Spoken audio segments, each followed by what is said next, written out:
Hello, this is Elissa Kline from the Tuck School of Business. We're continuing our conversation with Sam Howe, Chief Marketing Officer at Time Warner Cable. How will social technologies be integrated into Time Warner's current product offering? Yeah, probably the most easiest example might be a participation site, where you can go and comment on a show or in some way be part of a community, and we might integrate that with viewing opportunities. Or if we have marquee programming, let's say the Olympics comes along, we have sort of interactive places that people can get deeper profiles on athletes, vote about them, actually surf off to other places to understand more. So I think that's how we'll use it more, and hopefully consumers will too. Again, almost returning to the care side, I talked about customer care, and if I can help people answer their questions, I also think they're going to be coming back to us to use.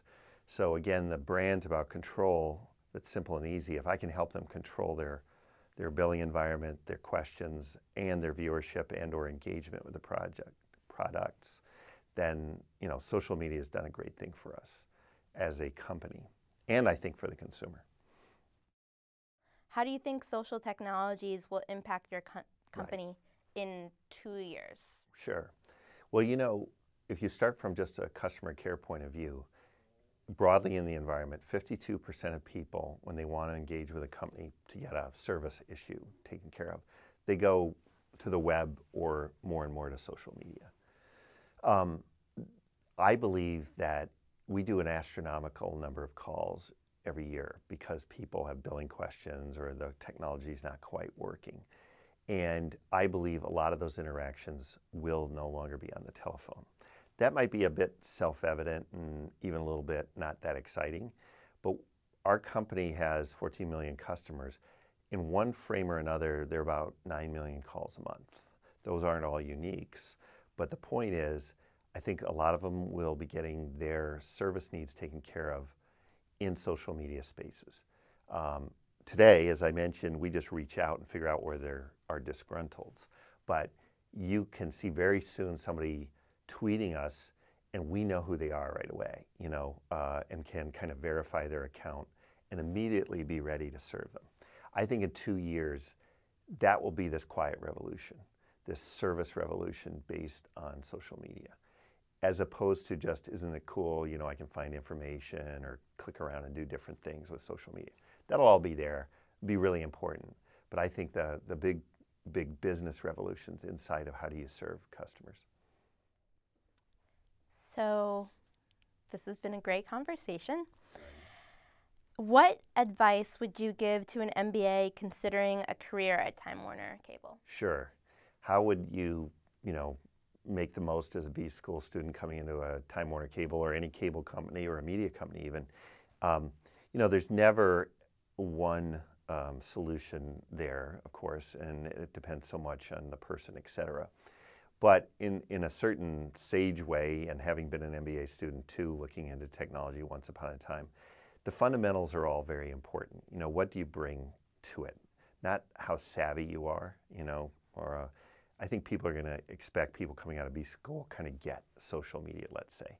But, are you good at presenting yourself? Technology environments are fairly fast moving.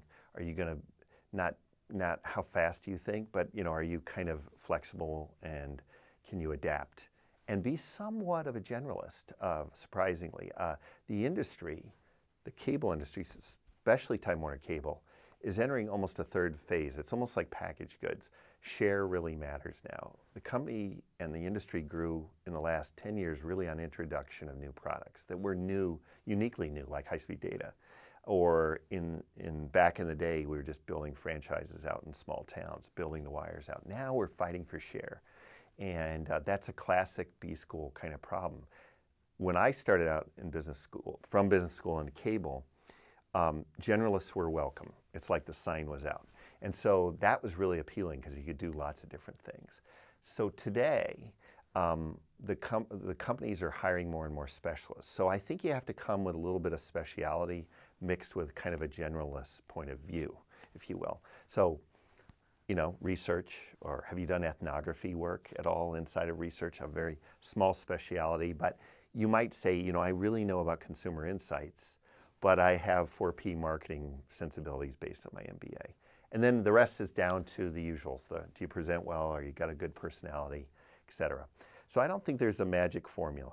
I do think that B-School students can think a lot about that basic profile of somebody who wants to work in a fast-moving place that needs more traditional skills in a certain way and a mix of new ones, and isn't afraid of that speed, that kind of change factor. And it's not for everyone. Sometimes I think going and working on potato chips might be fun because it's kind of known, and you're going to work on one or two attributes and really drive it home. In cable, you're going to get a much broader breadth of activity, and some at a high speed that is fun, but also at times a little exhausting. So it's what you're up for and what you want to do. Great. Well, Sam Howe, on behalf of the Center for Digital Strategies at Tuck, I would like to thank you again for speaking with us today. I'm sure our listeners appreciate your thoughts and insights. This has been Elissa Kline for the Center for Digital Strategies at Tuck School of Business. Thanks, Elissa. Thank you. Appreciate it.